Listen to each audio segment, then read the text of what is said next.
Right now in a closet or under a bed somewhere, there is a $300 bass that its owner has quietly given up on. Too buzzy, too stiff, notes that choke out above the 12th fret, a sound that never matches what the demo videos promised, and the owner has started saving for a better one, convinced the instrument is the problem. Today I'm going to prove on camera, step by step, that in the overwhelming majority of cases, the instrument was never the problem. 5 steps, $40 in tools and parts, about 2 hours the first time you do it, and by the end, your cheap bass will play, feel, and very often sound like an instrument costing 5 to 7 times as much. This is not a metaphor. This is measurable, and I am going to show you exactly how to measure it yourself, before and after, so you do not have to take my word for it. Here is the plan. 5 steps, done in the correct order, because doing them out of order is the single most common reason home setups fail and players give up. Step 1. Neck relief, the truss rod adjustment that everything else depends on. Step 2. Action, the string height that determines how hard you fight the instrument. Step 3. The nut, the tiny, almost universally ignored part responsible for half of all first position, buzz and tuning complaints. Step 4. Intonation, the adjustment that makes your bass actually in tune with itself up and down the neck. And step 5, pickup height, the free 30-second adjustment that changes your tone more than most $100 upgrades. At every step, the exact measurement, the tool, and the honest cost. Then at the end, the before and after test you can run on your own bass tonight, and the honest ceiling, what this process cannot fix. So you know the difference between a 5-step miracle and a bass that genuinely needs to be retired. Stay with me for step 3, the nut, because it is the step this channel gets. The most messages about after the fact, players who did steps 1, 2, 4, and 5 still had a mystery buzz, and it was sitting in plain sight the entire time. And keep an ear open at the very end for the honest ceiling, because knowing when to stop is as valuable as knowing how to start. One more thing before we start climbing: where to actually do this. You do not need a workbench or a proper shop, a clean table, a soft towel folded under the body so you never rest the bass on bare wood or metal, and good light, ideally daylight or a bright lamp, because half of diagnosing a setup problem is genuinely seeing the gap you are measuring, not guessing at it. Lay the bass flat, neck supported so it cannot flex under its own weight while you work, and resist the urge to rush. Every step in this video takes minutes, not seconds, and rushing is how a quarter turn becomes a half turn, and a half turn becomes a cracked neck. That is the whole workshop, a towel and a table. A quick honest note before we start. Nobody paid for this video, no shop, no brand, and every tool and part mentioned costs what it costs, no markup, no affiliate games. This process works on the vast majority of budget basses because their wood, hardware, and electronics are honestly fine. They simply left the factory unfinished, not because factories are lazy, but because a proper setup takes a skilled person 45 minutes to an hour, and at a $100 price point, there is no 45 minutes to spare. You are about to do the work the price point could not afford. And because buying right is a method, not a list, the complete buyer's guide, every goldmine and money trap from this channel as one honest map is linked in the description. Now let's get into it. Step 1. Neck relief, the truss rod. Every bass neck needs a very slight forward bow, not perfectly straight, not backward bowed, a gentle curve so the vibrating string has room to swing without hitting the frets in the middle of the neck. Here is the measurement, and you need nothing but your own hands and eyes. Capo the first fret, or have someone hold it down for you. Then use your picking hand to hold down the lowest string at the fret where the neck joins the body, roughly the 17th fret on most basses. You have now made the string a perfectly straight reference line. Look at the gap between the bottom of the string and the top of the 7th or 8th fret, right in the middle. For a bass, you want that gap to be about the thickness of a business card, roughly 10 to 14 thousandths of an inch if you want to be precise.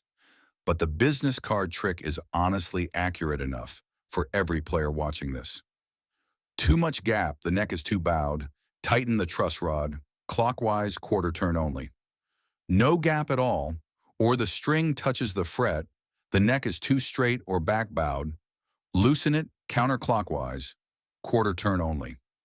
The tool, a truss rod wrench, usually included with the bass, or a $2 to $5 hex key from a hardware store if it went missing. The rule that saves necks, never more than a quarter turn at a time. Then walk away for 15 minutes and let the wood settle before you check again. Wood is not metal. It responds slowly, and patience here is free. Step 2. Action, the string height at the bridge. This is the adjustment most players actually know about, and most players do wrong, because the instinct is always lower equals better, easier, faster. Here is the honest target. Roughly 2 millimeters of clearance at the 12th fret is playable and comfortable for the overwhelming majority of players and styles. Measure with a $6 feeler gauge set, or in a pinch, a stack of standard business cards, each about 0.3 millimeters. 6 or 7 of them stacked equals roughly your target gap. Adjust the small screws on each bridge saddle, tiny hex or Phillips depending on your bridge. Raise or lower each string independently until they match. The trap. Go too low chasing shred guitar action, and you get fret buzz that no amount of the other 4 steps will cure, because you have removed the physical room the string needs to vibrate. The honest sentence for step 2. This is the step with the most obvious, immediate feel difference, and also the step most players overcorrect. So measure, do not eyeball. Step 3, the one everyone forgets. The nut. The nut is the small strip of plastic or bone at the very top of the neck, and it does 2 silent jobs almost nobody thinks about.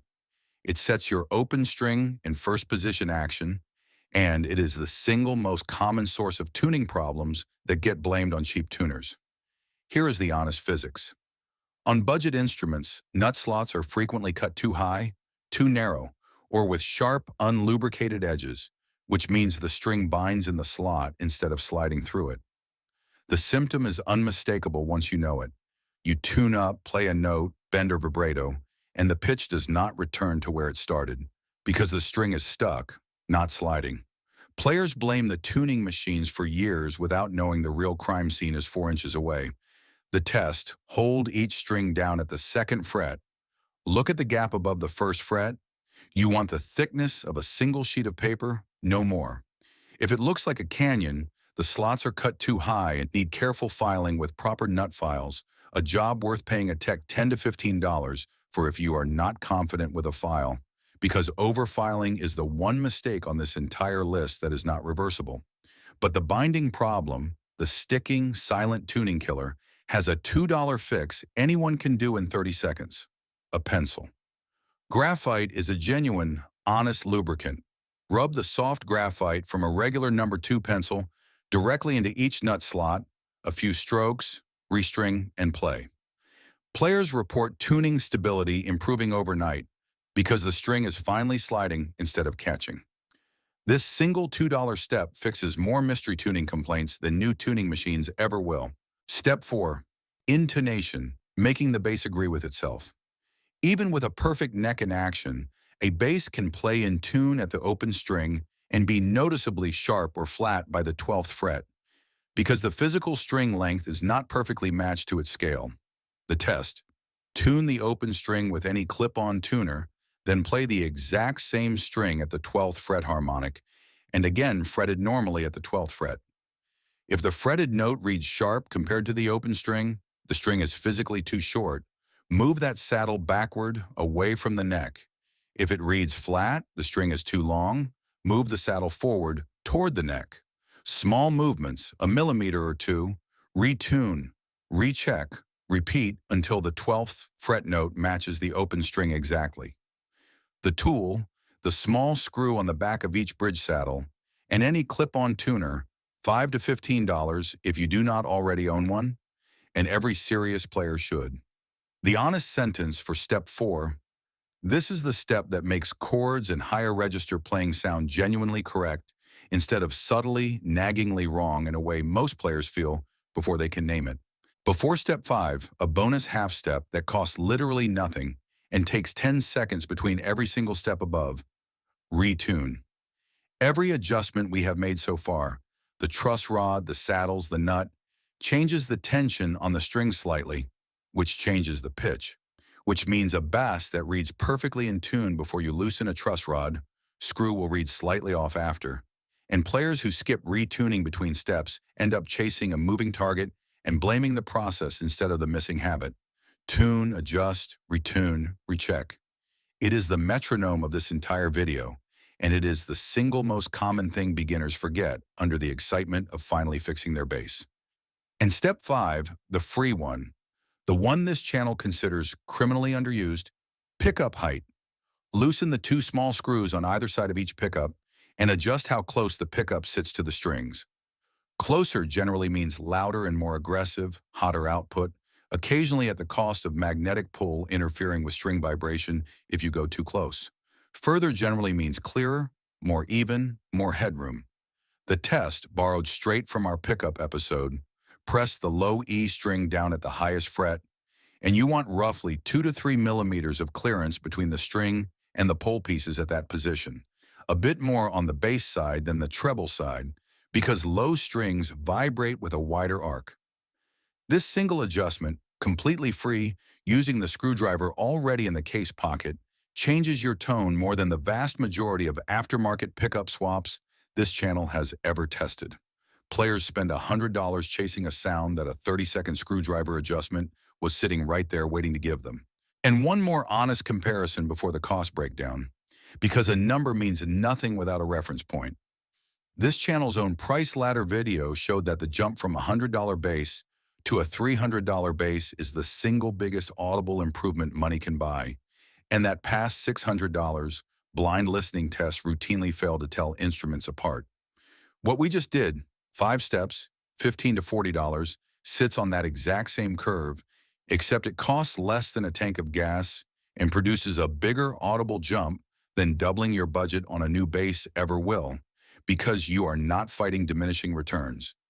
You are fixing a factory that never finished the job. Setup work is, dollar for dollar, the single best return on investment in this entire hobby, full stop, and this channel has tested enough gear to say that with a straight face. Now, the total honest cost, because this channel promised specifics. Feeler gauges, or business cards, essentially free to $6.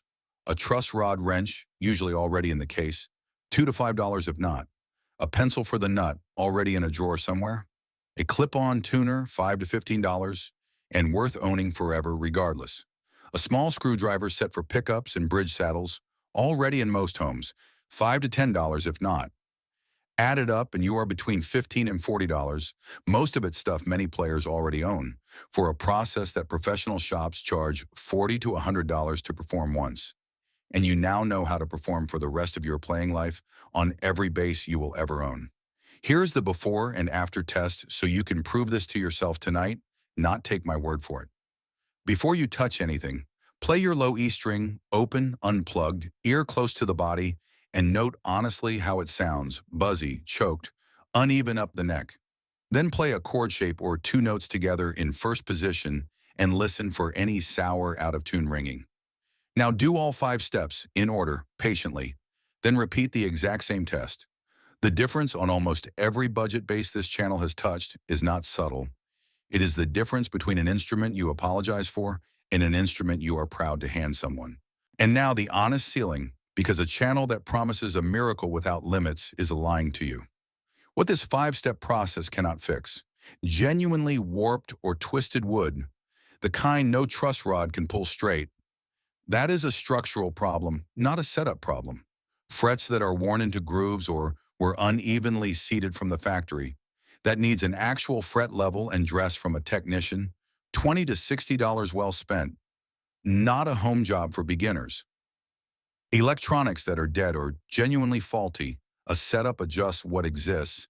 It does not repair broken solder joints. And wood that is simply thin, light, or resonant in a way you personally dislike, that is a taste and a materials question no adjustment on earth changes. If after all 5 honest steps, your bass still buzzes, still sounds thin, or still fights you, You have done real diagnostic work, and you now know specifically which of those four remaining problems you are actually facing, instead of vaguely blaming the whole instrument the way most players do before ever picking up a screwdriver. Before we wrap up the three questions, setup edition. Question 1. Can you hear the problem? After tonight's before and after test, you will be able to name it specifically: buzz, tuning drift, uneven intonation, weak output, instead of a vague sense that something is wrong. Question 2, real fault or sold feeling. An unset instrument feels like a bad instrument. That feeling is real, and it is almost never a fault in the wood or the design. It is a fault in the 45 minutes nobody spent on it yet. And question 3, have you done the cheap things first? This entire video is the answer to that question, applied at the deepest level this channel has ever gone. So here is the honest verdict. The gap between a cheap bass and an expensive one is smaller than the industry wants you to believe. And a huge portion of that gap is not wood, not pickups, not brand. It is 45 minutes of attention the factory could not afford to give, and most players never learn to give either. 5 steps in order, $15 to $40, and the closet bass that was headed for a sad resale listing becomes the instrument you reach for first. Buy the setup before you buy the new bass. It is the best $40 in this entire hobby, and now you know exactly how to spend it yourself. Tell me in the comments, did you do this tonight, and what changed first?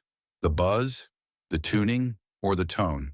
And if you found a fifth mystery problem this video did not predict, tell us, because your discovery is the next viewer's fix. Everything is linked in the description, including the buyer's guide with the complete map of gold mines and money traps. Subscribe for honest, no-hype truth about bass gear, and I would be genuinely glad to have you along for the ride.